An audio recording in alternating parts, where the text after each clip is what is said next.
Hi, this is Michael Orl from MobileBurn.com. Today I have with me the Motorola Droid Zyboard 8.2 and 10.1 Android Honeycomb tablets. These 4G LTE capable devices will be available starting on December 20th for $429.99 and $529.99 respectively.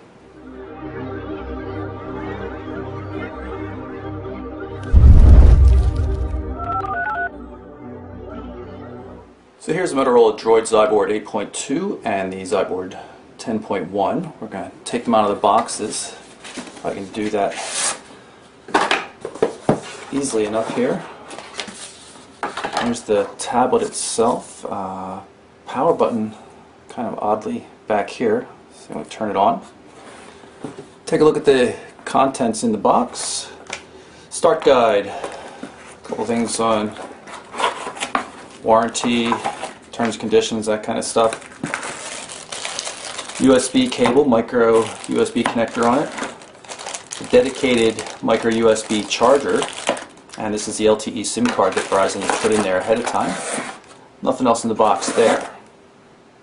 And now I'll pull out the 10.1 model.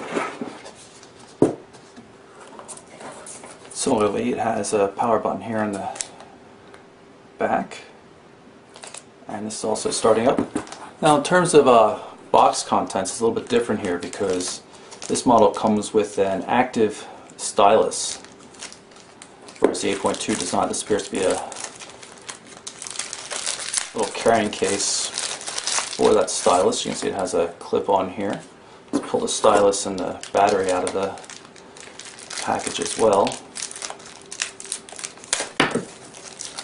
And there's the stylus and the battery right there. And just like with the 8.2 inch model, there's the pre-installed LTE SIM, dedicated micro USB charger, micro USB cable, start guide, and terms and conditions. So here's a stylus. I'm going to install the quadruple A battery. It's a very small battery. Just twist this, pull it out, stick the battery in like so, realign the edge, and twist it again. So here we have both devices. These things have a lot in common with each other in terms of general specs. Both are using a dual-core 1.2 GHz processor and have a gig of RAM. While they have different size displays, 10.1 inch display on the 10.1 model and 8.2 on the 8.2 inch model, they're both IPS in-plane switching type LCD displays that feature 1280 by 1024 resolution, which is enough to show native 720p HD content. Both have 4G LTE connectivity as well, and the styles that you see on the back are very similar, basically differing only in scale. I can flip these around here. See a little bit difference up here at the top where the HD capable rear camera is 720p HD video recording on both of them, 5 megapixel cameras. They both have kind of a silver panel in the back, although the 8.2 is a little bit cooler in that it has some little bolts here that hold the rear panel back on. They're not user serviceable or anything like that, but they are pretty cool looking nonetheless. This is a rubber soft coat type finish here. Has a pretty good feel to it. Down the bottom on both devices you can see the SIM card slots for the LTE 4G SIM. It's also, flip this over here, you can see we've got micro USB for charging and data as well as a micro HDMI port for output. Both devices have a pair of those connectors. Underneath the rear set power buttons are the volume controls. You can see that each device is meant to be held differently. Motorola envisions that you'll be holding the 8.2 inch model in a portrait mode, while the larger device will be held in landscape mode. In addition to the rear-facing 5 megapixel camera, each device has a 1.3 megapixel camera that Motorola details as a webcam. In terms of battery capacity, the larger model uses 7,000 milliamp hour battery. It's good for about 8 hours of use, 4G LTE, web browsing for example. The smaller model with the 8.2 inch display has a much smaller battery. Instead of the 7,000 milliamp hour battery, it has one that's just under 4,000 milliamp hours. And that's supposed to be good for just shy of 5 hours of LTE 4G web browsing use. In terms of weight, Both devices are pretty respectable. This device weighs about 390 grams. roughly 13 3/4 of an ounce, which is pretty good. The 10.2, on the other hand, weighs about 590 grams, which is also pretty good. That's about 20.8 ounces.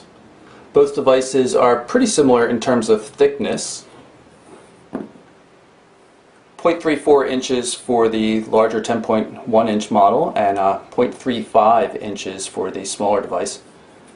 Other dimensions measure 6.8 inches by 9.9 inches for the 10.1 inch model, and on the smaller model we've got 8.5 inches by 5.5 inches.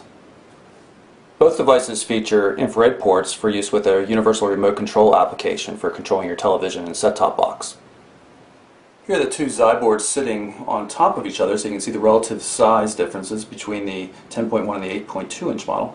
And just so you can get a feel for further comparison, here's a 7-inch Amazon Kindle Fire. Here are the two tablets powered up. You can see a pretty standard looking Android Honeycomb system here. Both devices are running Android 3.2. Main menu accessible up here with the apps button at the top of the screen. You have multiple panels you can scroll back and forth. You can also tap here to get to My Apps and see things that have been updated or things that you've installed yourself. Do the same over here. And we'll pull up Speed Test on this device here. Right now I've got it zoomed full screen. There's a little zoom control down here you can tap on to change the way it's used. So now you can see it's running just in normal resolution mode. You can run that test there.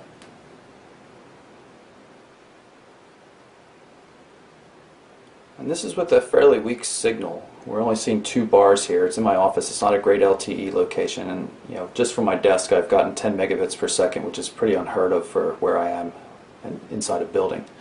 So I've been pretty impressed with the LTE capability so far on these two devices. Go back to the home screen. If I hit the plus sign here, you get to controls where you can add wallpapers, widgets, app shortcuts and things. You can see the widgets right here. I'll take this one for AccuWeather and drag it onto the main home screen panel. I'll hit OK for my current location. And there it is, tap through. Also new wallpapers, and one of the things I don't like about the way widgets are organized though is you have to page through them. It takes a long time rather than the way you would get to widgets in a regular smartphone, at least prior to Android 4.0 Ice Cream Sandwich. The results, we got 4 megabits per second down and 1.5 megabits per second up. I'm going to zoom back in and make it a little easier to read and go to the results, and you can see in the past I've gotten much better speed test results just from a few feet over, closer to the window.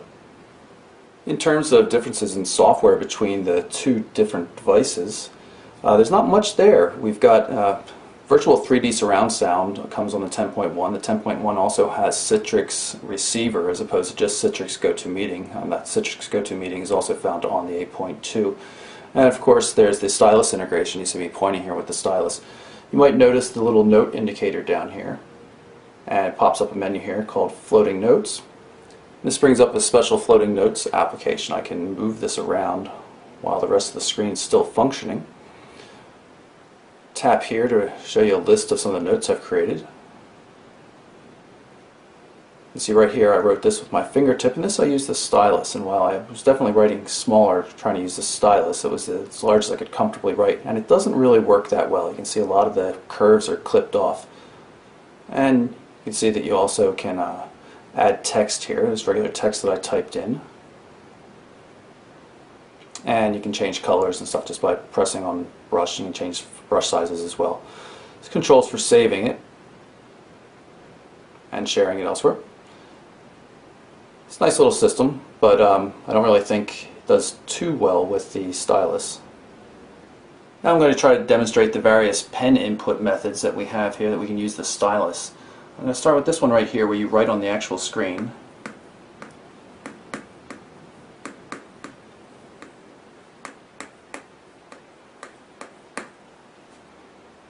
And almost got it. Missed the period at the end.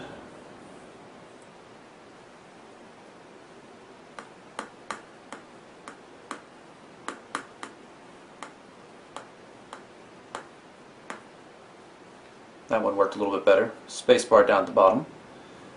Move to the next method. Gives you a writing area down here.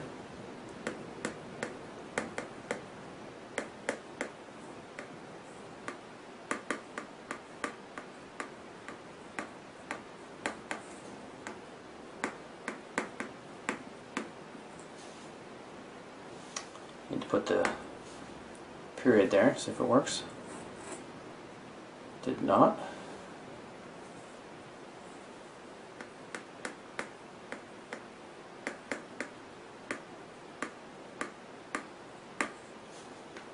That one worked a little bit better.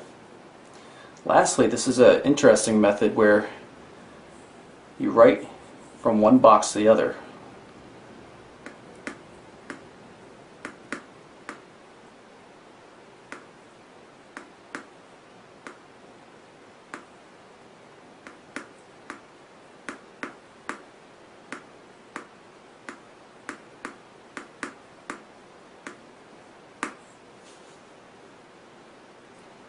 So while the pen-based input seems to work in general, I can't see how it's any faster or more accurate, or definitely not easier to use than just the virtual keyboard.